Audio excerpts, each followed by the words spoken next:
오늘 말씀 열왕기상 17장 1절부터 16절까지 17장 1절부터 16절까지 제가 가진 성경으로 구약 성경 544페이지에서 545페이지 정도 됩니다. 열왕기상 17장 1절부터 16절 말씀까지 찾으신 줄 알고 저와 여러분이 한 절씩 번갈아 가면서 교독하고 마지막 구절은 함께 합독하도록 하겠습니다. 제가 먼저 봉독합니다. 길르앗에 우거하는 자 중에 디셉 사람 엘리야가 아합에게 말하되 내가 섬기는 이스라엘의 하나님 여호와께서 살아계심을 두고 맹세하노니 내 말이 없으면 수년 동안 비도 이슬도 있지 아니하리라 하니라. 여호와의 말씀이 엘리야에게 임하여 이르시되 너는 여기서 떠나 동쪽으로 가서 요단 앞 그리 시냇가에 숨고 그 시냇물을 마시라. 내가 까마귀들에게 명령하여 거기서 너를 먹이게 하리라. 그가 여호와의 말씀과 같이 하여 곧 가서 요단 앞 그리 시냇가에 머물매 까마귀들이 아침에도 떡과 고기를 저녁에도 떡과 고기를 가져왔고 그가 시냇물을 마셨으나 땅에 비가 내리지 아니하므로 얼마 후에 그 시내가 마르니라. 여호와의 말씀이 엘리야에게 임하여 이르시되 너는 일어나 시돈에 속한 사르밧으로 가서 거기 머물라. 내가 그곳 과부에게 명령하여 내게 음식을 주게 하였느니라. 그가 일어나 사르밧으로 가서 성문에 이를 때에 한 과부가 그곳에서 나뭇가지를 줍는지라. 이에 불러 이르되 청하건대 그릇에 물을 조금 가져다가 내게 마시게 하라. 그가 가지러 갈 때에 엘리야가 그를 불러 이르되 청하건대 내 손에 떡 한 조각을 내게로 가져오라. 그가 이르시되 당신의 하나님 여호와께서 살아계심을 두고 맹세하노니 나는 떡이 없고 다만 통에 가루 한 움큼과 병에 기름 조금뿐이라. 내가 나뭇가지 둘을 주어다가 나와 내 아들을 위하여 음식을 만들어 먹고 그 문제는 죽으리라. 엘리야가 그에게 이르되 두려워하지 말고 가서 내 말대로 하려니와 먼저 그것으로 나를 위하여 작은 떡 한 개를 만들어 내게로 가져오고 그 후에 너와 내 아들을 위하여 만들라. 이스라엘의 하나님 여호와의 말씀이 나 여호와가 비를 지르면 내일 날까지 그의 포도가루가 떨어지지 아니하고 그 병의 기름이 없어지지 아니하리라 하셨느니라. 그가 가서 엘리야의 말대로 하였더니 그와 엘리야와 그의 식구가 여러 날 먹었으나 다같이 여호와께서 엘리야를 통하여 하신 말씀같이 통에 가루가 떨어지지 아니하고 병에 기름이 없어지지 아니하니라. 아멘. 같이 한번 따라해 보시겠습니다. 엘리야를 통하여 하신 말씀같이 엘리야를 통하여 하신 말씀같이란 제목으로 하나님 말씀 전하도록 하겠습니다.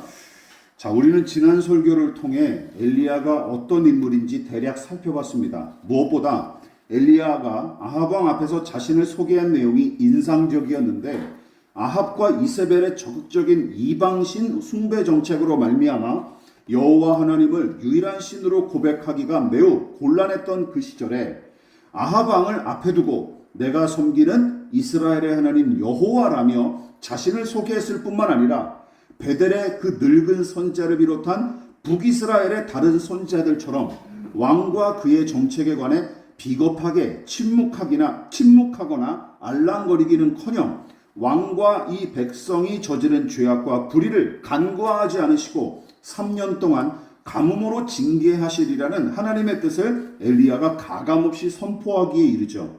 무엇보다 엘리야가 아합 왕 앞에서 시위하듯 내뱉은 이 징벌의 예언과 신앙 고백의 말을 뒷받침이라도 하는 것처럼 열왕기상 17장 본문은 그가 하나님을 섬기는 사람이자 그분의 종임을 분명하게 보여주고 있습니다.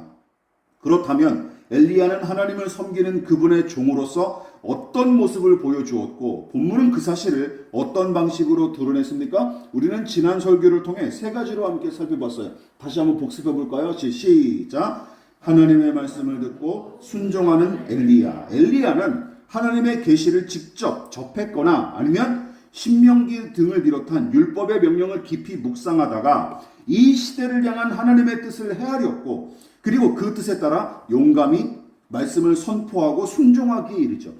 본문의 이 짧은 분량에도 말씀하시는 하나님과 듣고 순종하는 엘리야의 모습이 마치 릴레이 경주처럼 계속 이어집니다. 자, 이처럼 하나님은 말씀을 듣고 순종하는 당신의 종으로 엘리야를 구별하고 계신 거예요. 자, 두 번째, 엘리야의 모습이 어떻게 드러납니까? 시작. 하나님의 은혜로 살아가는 엘리야. 엘리야가 까마귀를 통해 떡과 고기를 먹고 시냇가에 물을 마신 이유는 무엇입니까? 하나님의 명령 때문이죠. 그리고 하나님은 이 명령을 통해 은혜로 사는 법을 배우게끔 조치하신 거예요. 너는 너 힘으로 살아가지 말고 나를 힘입어 살아가라 라고 하신 뜻이죠. 그래서 하나님은 엘리야를 아합 앞에 세우신 뒤 곧장 그리 시냇가로 인도하십니다.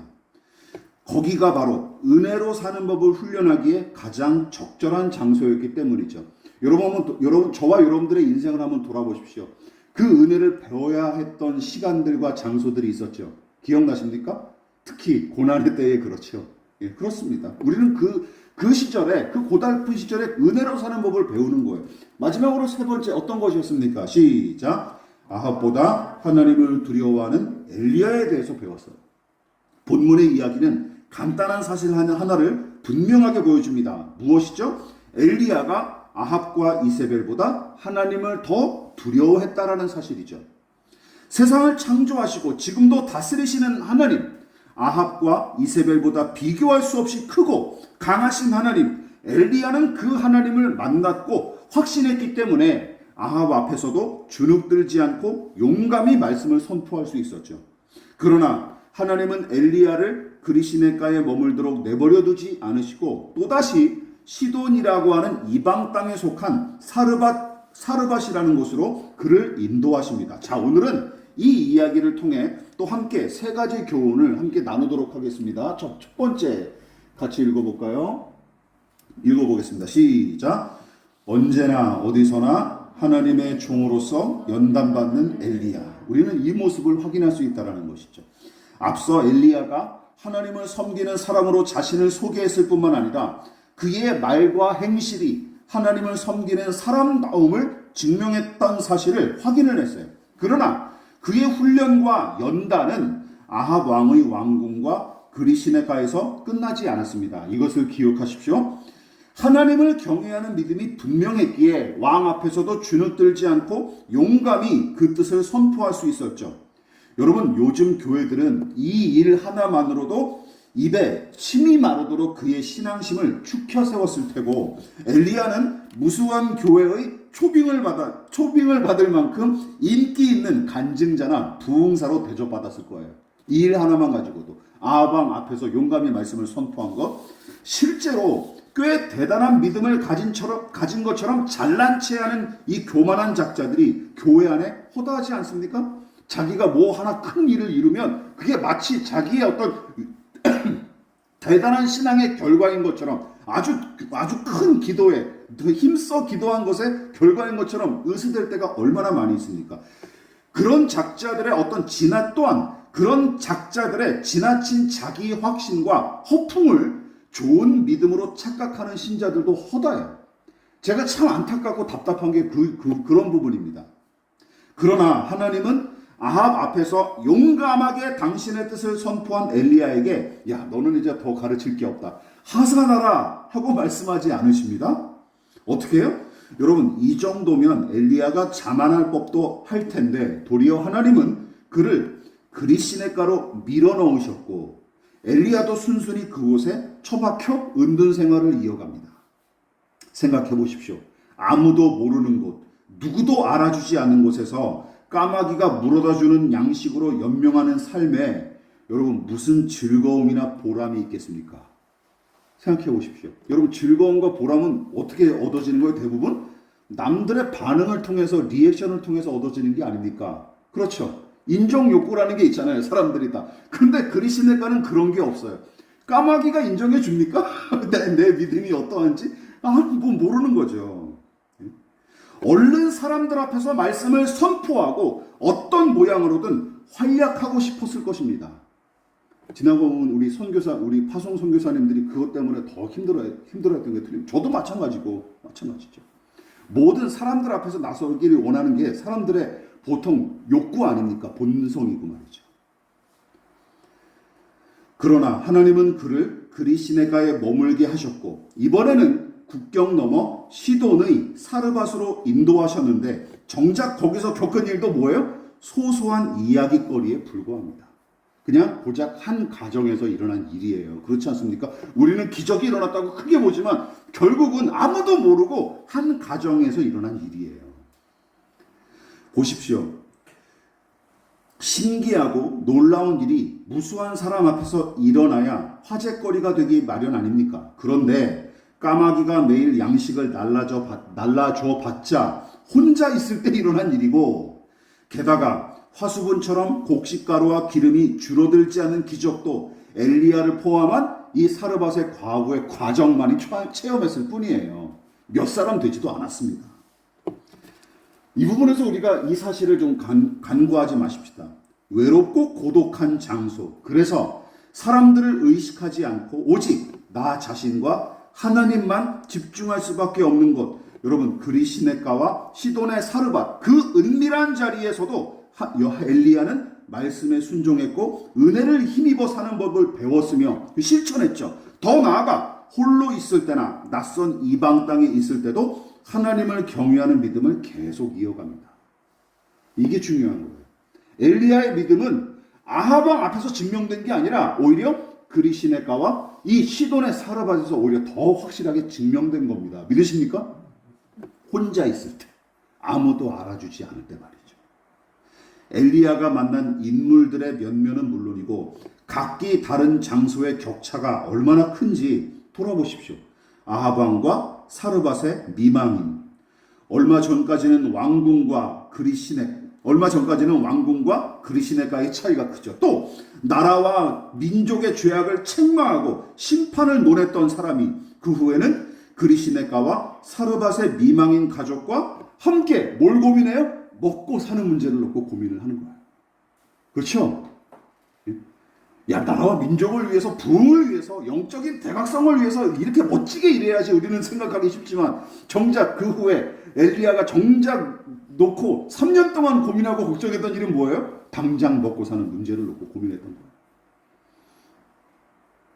여러분 보십시오. 이처럼 엘리야는 언제 어디서나 누구 앞에서든지 심지어 홀로 있을 때도 하나님을 섬기는 종답게 살아가기를 힘썼고 하나님은 그 모든 것을 합하여 그를 당신의 사람으로 끊임없이 빚어가십니다. 모든 것을 합하여서. 하나님께서 누군가를 부르시고 세우실 때는 기억하십시오. 낙하산식으로 직책을 맡기시거나 덜컥 일을 맡기신 적이 없으십니다. 믿으십니까? 그런 적이 없으세요.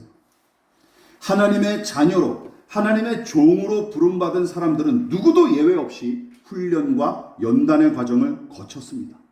무수한 사람 앞이든 고독하게 홀로 있을 때든 찬란히 빛나는 자리든 아니면 주목받지 못하는 자리든 자신이 바라는 곳이든 원치 않는 곳이든 때로는 높은 자든 작은 자든 상관없이 하나님은 당신을 섬기는 종의 정체성을 놓치지 않도록 엘리야를 적절한 곳으로 이끄시고 연단하셨으며 엘리야도 하나님의 의도를 헤아리고 그 뜻을 이해했기에 고달프고 고독한 그 시간을 순종하며 견뎠던 것입니다. 여러분 우리도 마찬가지입니다. 그러므로 믿음의 사람들이 고민할 문제는 언제 어디서 누구랑 만나느냐 이걸 고민하는 이것도 고민해야죠. 그러나 더 중요한 게 있어요. 무엇입니까? 언제나 어디서나 주의 뜻이 무엇인가? 이것을 먼저 헤아리는 것이 신자답다라는 것이죠.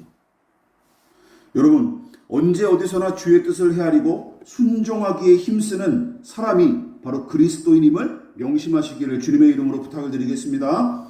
두 번째, 우리는 이 이야기를 통해서 두 번째 교훈을 얻을 수 있습니다. 시작! 성민과 선민의 사명을 감당하는 한 사람 엘리야. 성민이란 거룩한 백성을 얘기하고 선민이란 택함받은 백성 이스라엘을 얘기하는 것이죠. 자, 다시금 우리는 엘리야의 처지와 입장을 생각하고 그의 이동 경로를 다시 한번 살펴봅시다. 하나님은 엘리야를 갑자기 아하방 앞에 세우시고 당신의 뜻을 전하게끔 하시더니 그 후에는 그리시네가로 은둔하도록 곧장 이끄셨고 다음에는 이방 땅인 시돈에 속한 사르밧으로 가서 그곳에 거주하는 가난한 과부에게 신세를 지게끔 명령하십니다. 그런데 엘리야의 입장에서 생각해 보십시오.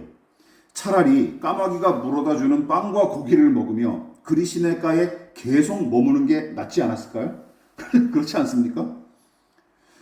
예수님을 따라 올라간 변화산에서 제자들이 세 제자가 놀라운 기적과 영광을 체험하지 않습니까? 그때 베드로가 무슨 말을 해요? 여기 있는 것이 좋사오니 라고 얘기하지 않습니까? 눌러 앉기를 바랬던 것이죠. 그 영광과 기적이 막 일어나는 그 변화산 꼭대기에서 엘리야도 마찬가지였겠죠. 비슷한 심정으로 그리시네가에서 은둔하기를 바랬을지도 모릅니다. 아, 그냥 여기가 편하지. 아무도 알아주지 않아도 난 상관없다. 내 성향은 어차피 인프피니까 그냥 여기서 처박혀 사는 것도 괜찮다라고 생각할 수 있었겠죠. 그러나 엘리야는 하나님께서 명령하신 대로 이제 또 그리시네가를 떠나 시돈의 사르밧으로 향했고 오랜 가뭄과 기근으로 살아갈 힘을 잃은 미망인의 가족을 만납니다. 여러분, 이 부분에서도 말씀대로 순종하는 하나님의 종다운 모습이 여실히 드러나죠. 또한 시돈의 사르밧에 거주하는 이 미망인과의 이야기를 통해 놓치지 않아야 될 사실은 여러분, 이 일이 어떻게 됐습니까? 시돈의 사르밧의 이 과부가 왜 이렇게 고통당하고 있어요? 북이스라엘의 죄악으로 일어난 오랜 가뭄과 기근의 고통이 그 주변의 지역까지 두루 퍼져 있다는 사실을 증명해 주는 거예요. 참으로 안타깝고 분노가 치미는 장면입니다. 여러분, 하나님께서 이스라엘을 선택하신 이유가 무엇입니까? 성경은 크게 두 가지로 가르치고 있는데 먼저 신명기의 교훈을 함께 살펴볼까요? 읽어보겠습니다. 우리는 자주 인용하는 구절이죠. 시작. 너는 여호와 내 하나님의 성민이라. 내 하나님 여호와께서 지상 만민 중에서 너를 자기 기업의 백성으로 택하셨나니 여호와께서 너희를 기뻐하시고 너희를 택하심은 너희가 다른 민족보다 수요가 많기 때문이 아니라 너희는 오히려 모든 민족 중에 가장 적으니라. 우리 교회에서는 꽤 자주 언급되는 말씀이죠. 하나님은 이스라엘이 뭐 때문에 선택하셨대요? 똑똑하고 무슨 단합심이 좋고 머리가 좋고 이런 게 아니라 유대인들 무슨 그런 거 얘기하면서 한국 교회에서 유대인들 그렇게 숭상하는 버르장머리들이 있지 않습니까? 말도 안 돼. 성경에 정반대되는 이야기예요. 여러분, 하나님은 이스라엘이 작고 적고 약한 민족이기 때문에 택하셨답니다. 믿으십니까? 제 말이 아니라 성경의 가르침이에요. 즉 내세울 만한 것이나 볼품이 없어서 이들을 선택하셨고 그 이유는 무엇입니까? 그래야만 하나님을 잘 의존할 수 있기 때문이죠. 믿으십니까? 그래야만 하나님을 잘 의존할 수 있기 때문이에요.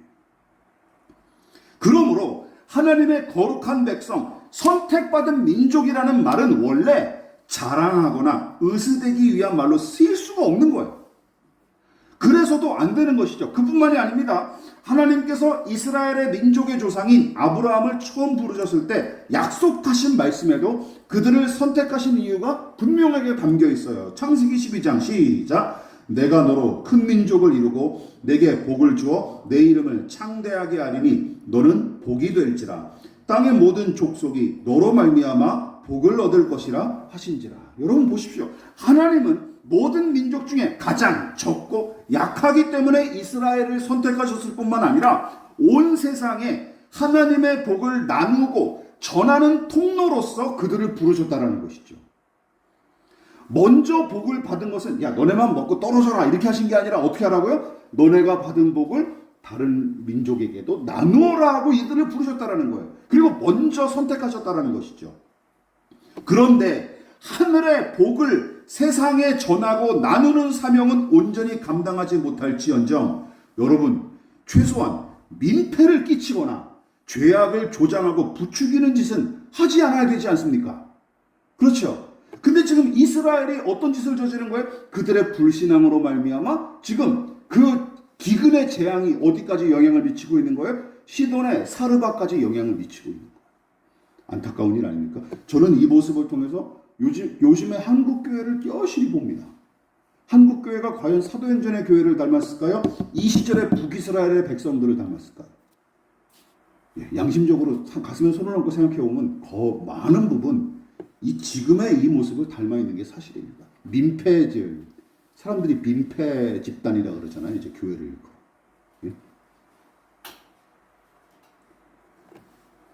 도리어 세상에 저주와 고통을 퍼뜨리고 있을 뿐입니다.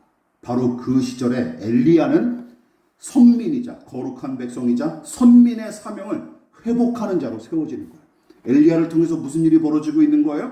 사르밧에 거주하던 미망인의 가정에 소소하게 벌어진 기적에 불과하지만 정작 성민이자 선민임을 자부했던 이스라엘 백성 중에서는 이 일에 관해 아는 사람이 아무도 없었을 테죠. 그러나 엘리야의 이 작은 순종과 섬김을 통해 이 미망인의 가정이 생명을 얻고 회복되는 기적이 일어나고 있던 것입니다. 북이스라엘의 불신앙으로 말미암아 기근이 온 이방 땅까지 퍼져서 사람들을 괴롭게 만들었으나 엘리야 이 믿음의 한 사람을 통해서 한 가정이 회복되고 세워지는 모습을 보여주시죠. 뭘 뜻하는 거예요? 하나님의 거룩한 백성, 선택받은 백성이 해야 될 일이 무엇인가를 지금 말씀하고 계신 거예요. 믿으십니까? 이걸 해야 된다는 거예요. 이걸. 아무도 알아주지 않았지만 엘리야는 상관없었겠죠. 왜냐하면 하나님께서 주목하시고 알아주시기 때문입니다. 믿으십니까? 이 믿음이 있었기에 감당할 수 있었고, 그리고 하나님은 그를 통해서 선택받은 민족, 그리고 거룩하게 구별된 백성으로서의 모습을 이 사람을 통해 구현하고 계시는 거예요. 저와 여러분이 이 믿음을 살아낼 수 있기를 주님의 이름으로 부탁을 드리겠습니다. 마지막으로 세 번째, 우리가 함께 교훈을 나눠야 될 것, 시작. 말씀으로 사는 법을 배우고 함께 나누는 엘리야. 우리가 지난번에 살펴봤던 내용과 비슷하죠. 아하방 앞에 섰던 때는 단순히 하나님의 말씀에 혼자 순종하면 그만이었지만 그런 일이 매일매일 벌어지는 것은 아니지 않습니까? 이 부분이 중요한 거예요. 이 사실을 잊지 마십시오. 더 중요한 것은 매일의 일상에서 하나님의 말씀을 적용하고 사는 법을 우리가 배워야 되는 것이죠. 그리시네가가 바로 그 믿음을 배우고 적용하는 첫 훈련지였고, 그 다음에 이어진 코스가 바로 어디였어요? 시돈 지방의 사르밧이었던 것입니다. 여러분, 대략의 이야기는 다음과 같죠? 여러분, 엘리야는 사르밧 동네에 사는 과부를 만나게 되는데 그 처지가 매우 비참했습니다.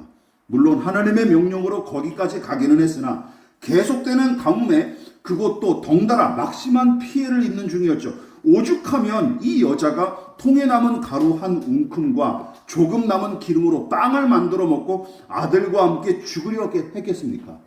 그야말로 최후의 만찬을 이제 마련하고 이제 굶어 죽겠다 하고 이제 마지막 몸부림을 친 것이죠. 여러분, 게다가 엘리야의 입장도 매우 곤란했을 것입니다. 여러분, 먹고 살만한 사람들한테 비워 먹으려면 차라리 낫을 텐데 벼룩의 간을 빼먹는다 하는 속담이 딱 어울릴 만큼 너무나 민망하고 염치 없는 상황 아닙니까? 이제 한 끼 먹고 죽으려고 하는 사람들에게 음식을 구걸하는 게 이게 무슨 경험입니까? 그렇지 않습니까? 그런데 재미있는 내용이 본문에 언급이 됩니다. 여러분들이 이거를 눈치채셨는지는 모르겠지만 한번 대답해 보십시오. 엘리야는 하나님의 말씀을 듣고 사르밧의 이 여인을 찾아간 게 틀림없는 사실이지만, 여러분, 이 여인은 엘리야가 찾아올 걸로 알고 있었을까요? 몰랐을까요? 안다, 손 들어보십시오. 알고 있었다. 몰랐다, 손 들어보십시오. 이것도 아니고 저것도 아니고 난 포기하겠다죠, 대부분. 그러지 마시고 정확하게, 저는 확실한 걸 좋아합니다. 네. 대부분 몰랐을 거로 생각하시지만 9절에 단서가 나옵니다. 같이 읽어볼까요? 시작. 너는 일어나 시돈에 속한 사르밧으로 가서 거기 머물라. 내가 그곳 과부에게 명령하여 내게 음식을 주게 하였느니라. 여러분, 이 구절을 가만히 뜯어보십시오. 하나님께서 굶주려 죽으려는 미망인에게 이렇게 말씀하셨다라는 거예요. 야, 얼마 뒤에 이스라엘의 선지자가 찾아올 테니 그를 영접하고 남은 음식을 대접하라 하고 진즉에 말씀하셨다라는 뜻입니다. 아시겠죠? 그러니까 이 여인도 엘리야가 올 줄로 우리는 문맥상 어떻게 봐야 돼요? 알고 있었다라는 정황으로 볼 수 있다는 것이죠. 그런데 정작 엘리야를 만난 여인은 마지막 남은 음식을 순순히 내주지 않습니다. 여러분, 그러면 이게 몰랐다는 증거일까요? 아, 그렇지 않죠. 저 같아도 안 내줬을 것 같아요. 이런 어려운 말씀에 순종하기가 쉽습니까? 그렇지 않습니까? 아니, 하나님, 이제 5,000원짜리 한 장 달랑 있어서 요거 가지고 4,900원짜리 김밥 먹고 죽으려고 그러는데, 아니, 이걸 딴 사람한테 줘야 된다고요? 여러분 같으면 순종하시겠습니까? 순순히? 어려운 일입니다. 그러니까 당연히 의구심과 반항심이 먼저 들었던 것 같습니다. 당연한 반응이죠. 이제까지 어떻게든 살아보려고 몸부림쳐 왔는데 뜬금없이 들려온 이 여호와 하나님의 명령에 순종하는 일이, 이 명령이 마냥 달가웠을 리가 없죠. 그러나 엘리야는 그녀와의 만남을 통해 그녀에게 하나님의 명령에 순종하도록 설득하고 격려했으며 마침내 그녀도 선지자에게 마지막 남은 음식을 대접하기에 이릅니다. 그리고 두 사람의 순종을 기뻐하신 하나님은 약속대로 곡식가루와 기름이 끊이지 않도록 기적을 베풀어 주시죠. 그러니까 오늘 본문의 이 이야기는 엘리야 혼자만의 순종이 아니라 사르밧 과부의 순종도 합해져서 일어난 일이라는 것이죠. 믿으십니까? 함께 일어난 일이에요. 물론 엘리야는 순순히 갔고 이 여인은 마지못해 순종했지만 그래도 두 사람의 순종이 어우러져 일어난 일이라는 것이죠. 그리 시냇가에서 홀로 은혜와 순종으로 사는 법을 가르치신 하나님은 이제는 사르밧의 이 여인도 그 방법으로 살아가게끔 간섭하셨던 게 틀림없어요.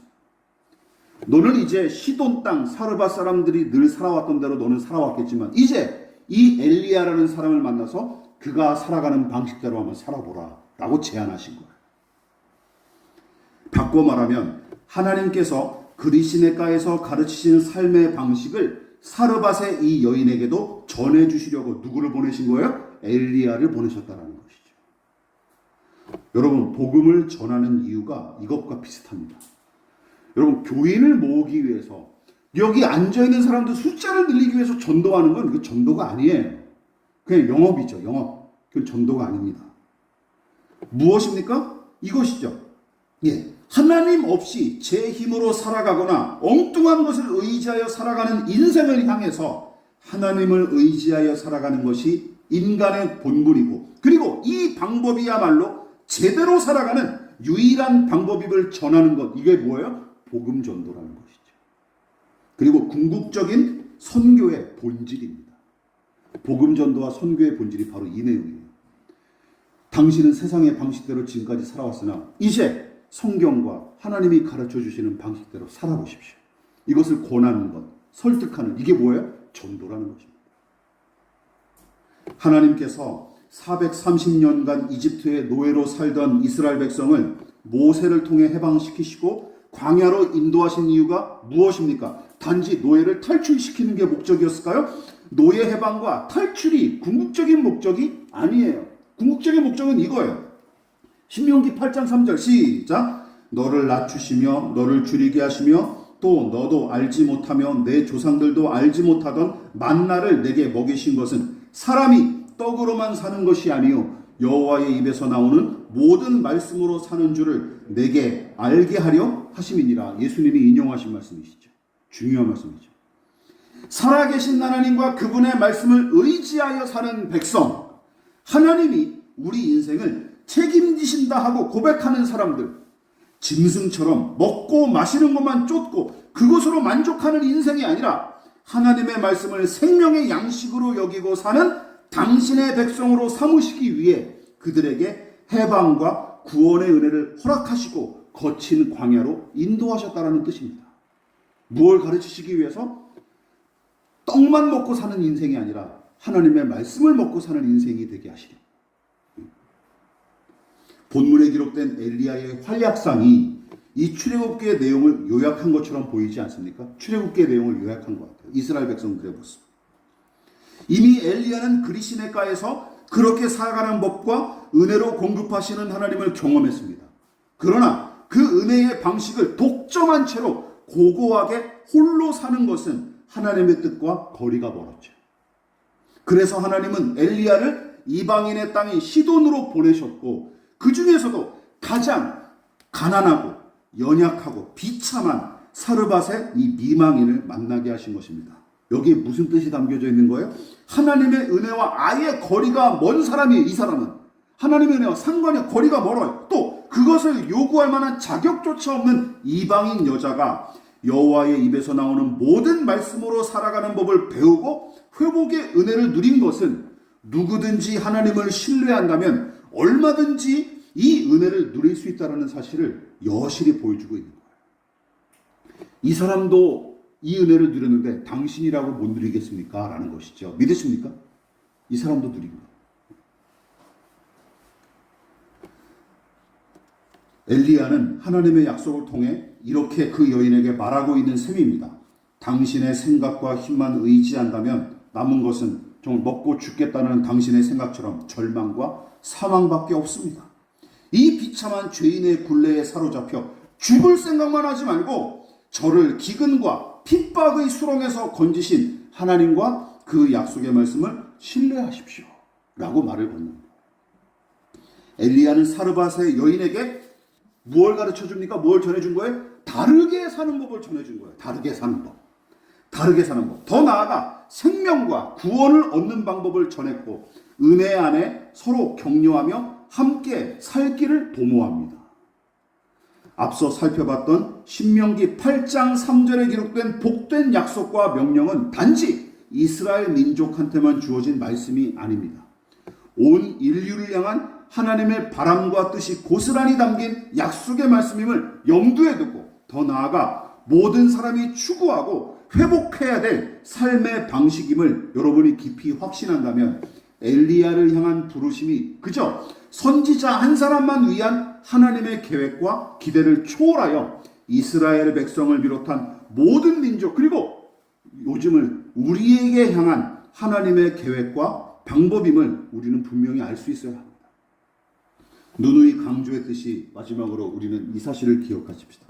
우리가 받은 믿음과 은혜는 다른 이들과 나누기 위해 주신 하나님의 선물입니다. 믿으십니까? 나누라고 주신 거예요.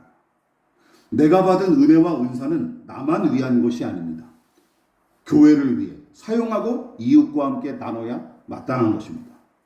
말씀을 마무리하도록 하겠습니다. 사르밧의 미망인이 남은 음식을 먹고 죽을 생각만 일삼던 그 처참한 곳. 하나님은 당신의 방식대로 살아가는 믿음의 사람 엘리야를 그곳으로 보내셨고 절망과 사망의 그림자가 짙게 드리웠던 그곳에 엘리야를 통해 하신 말씀으로 새 생명과 회복의 은혜를 베푸십니다. 그러니까 하나님은 북이스라엘의 이 영적인 암흑기에도 엘리야와 그에게 주신 약속의 말씀을 통해 시돈 땅 사르밧에 거주하는 가장 약하고 가난한 미망인의 집을 당신의 교회로 삼으신 것이죠. 사르밧에 교회가 세워진 거예요. 하나님의 교회가. 이게 바로 교회의 모습이죠. 오직 하나님만 의지하고 경배하는 곳. 거룩한 하나님의 백성과 선택을 받은 하나님의 백성다운 모습이 완연하게 드러나고 그 복을 함께 나누기로 힘쓰는 곳. 여러분 세상의 방식이 아닌 하나님의 방식이 통용되는 곳. 이곳이 교회가 아니라면 도대체 어떤 곳이 교회입니까? 십자가가 없으니까 교회가 아닌 거예요? 네, 말도 안 되죠.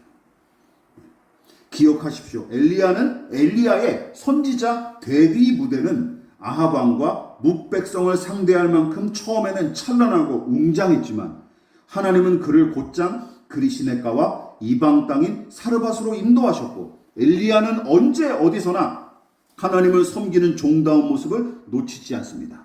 또한 비록 너무 작고 은밀하게 진행됐지만 사르밧 여인과 그 가정에 하나님의 복을 나눔으로써 성민이자 선민으로서의 사명을 감당하게 이루고 하나님의 말씀을 힘입어 사는 법을 그녀에게 전하고 그 은혜를 함께 누립니다. 이게 신자가 감당할 일이고 교회가 또 이렇게 운영되어야 된다는 것이죠. 하나님께서 엘리야를 통해 보여주신 이 세 가지 삶의 방식이 저와 여러분의 생애를 통해 완연하게 드러날 수 있기를 진심으로 축원을 드리겠습니다. 지금은 우리를 위하여 십자가에 몸부려 피 흘려 돌아가신 예수 그리스도의 한량없으신 은혜와 하나님 아버지의 지극하신 사랑하심과 성령 하나님의 영원한 사귐이 거룩한 하나님의 백성답게 선택받은 하나님의 사람답게 살아가고자 겸손히 머리 숙인 사랑하는 성도들의 머리머리 위에 저들의 가정과 직장과 사업장과 학업과 장래 가운데 이 나라의 민족과 한국교회와 저 북녘의 동포들과 세계와 열방 가운데 지금부터 영원히 함께 하시기를 간절히 축원하옵나이다. 아멘.